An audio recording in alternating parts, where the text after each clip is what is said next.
Okay, so first of all, hello. Um, we're gonna do some stuff that we finished off last term with, which is part of exercise 6C.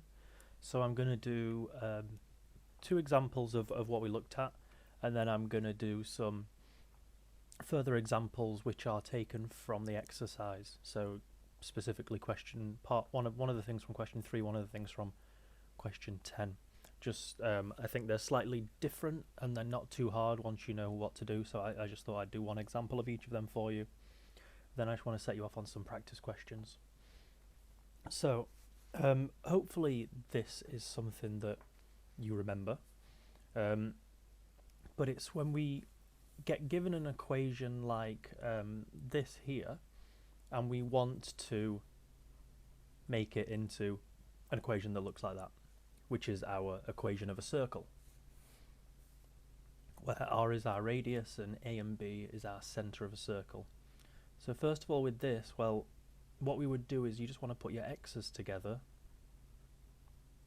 your y's together, and move all your numbers to the other side. And then from here we complete the square, because completing the square gets us a form like a bracket that looks like this. We'll get take away a number, but we can shove that to the other side to be part of our radius squared.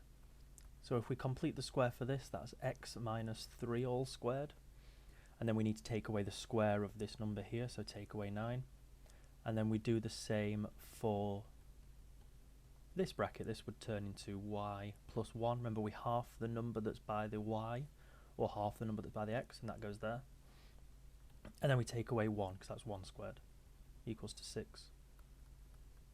So x minus 3 squared plus y plus 1 squared. Well, we need to add 10 to the other side, 9 and 1, so 16. So therefore, if we were asked to find the centre, well, my centre would be 3 minus 1. Remember, because if you look at this, this is minus a. So if this is minus 3, then a is just 3. And if it's minus b, and this is positive 1, then it must be minus minus 1 to get positive 1. And my radius of this circle is the square root of 16,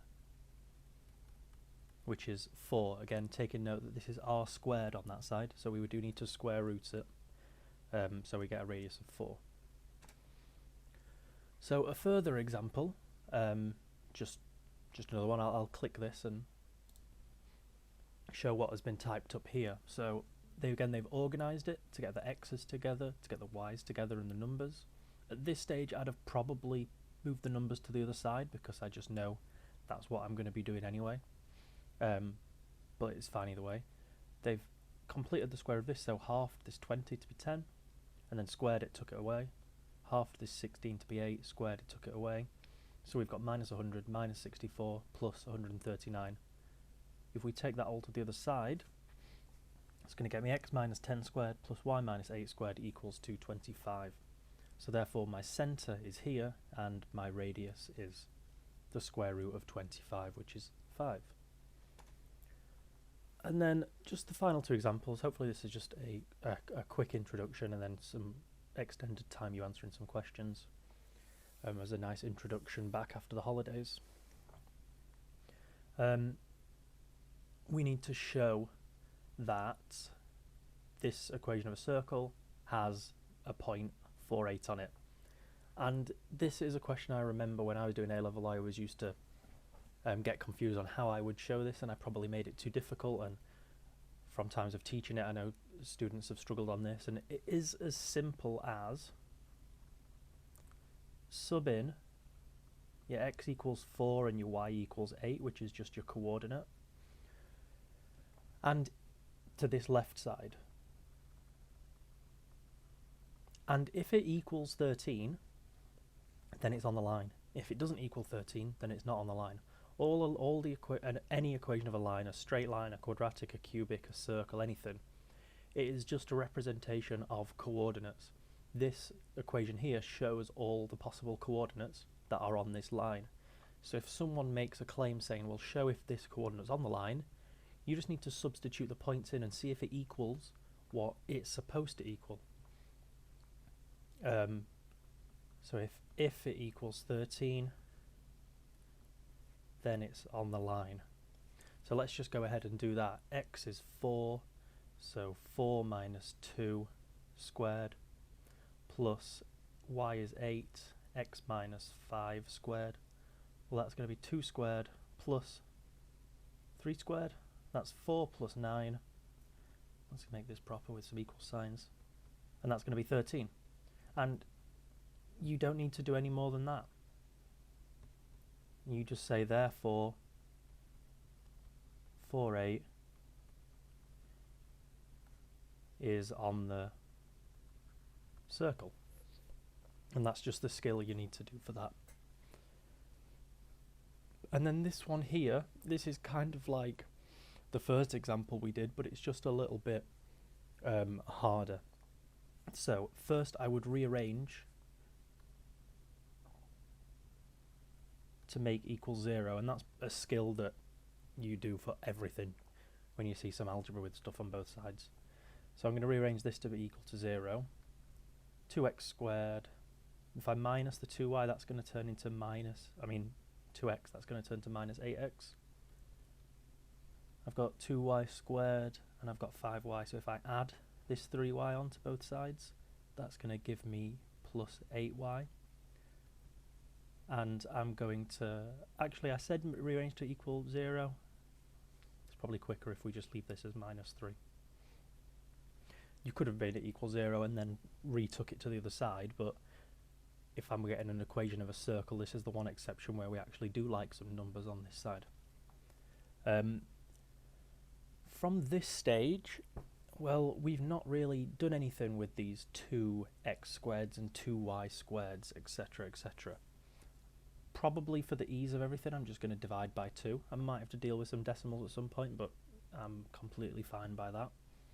I think that's easier than half factorising out in a factor of 2 and then re-including it. It's going to be a lot messier. So if I just divide everything by 2,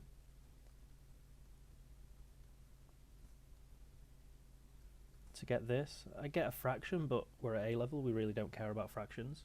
I think only year 9 down would start crying if they saw that. And then I'm just going to go about the steps that I would usually. So this is going to be x minus 2 squared and then subtract 2 squared, which is 4, plus y minus 2 squared, subtract 4 equals to minus 3 over 2. Just going to go over here. So that's x minus 2 squared plus y minus 2 squared, and I'm adding on 8 to the other side, so minus 1.5 plus 8, well, that would be positive 6.5 as a fraction. I can write that as 13 over 2. Find the centre and the radius. Well, my centre is positive 2, positive 2, and my radius is going to be root 13 over 2, and we don't need to do anything more than that in terms of how to set it out. So I'll write a question list up now, but it'll also be posted on Show My Homework. If you really fancy it, these are some further extension, which I probably wouldn't even been able to answer, so just ignore this. Ignore this for now, but this is exercise 6C, and the questions I would like you to have a go at are 2A and B. We've got 3. I've done the first one from that, or I did the first one from that. So we'll have a go at 3B and C, and then we'll have a go at 4, 5, 6, 8, 10. I had to go at the last one, so we'll do 10A, B, C, and then question 11.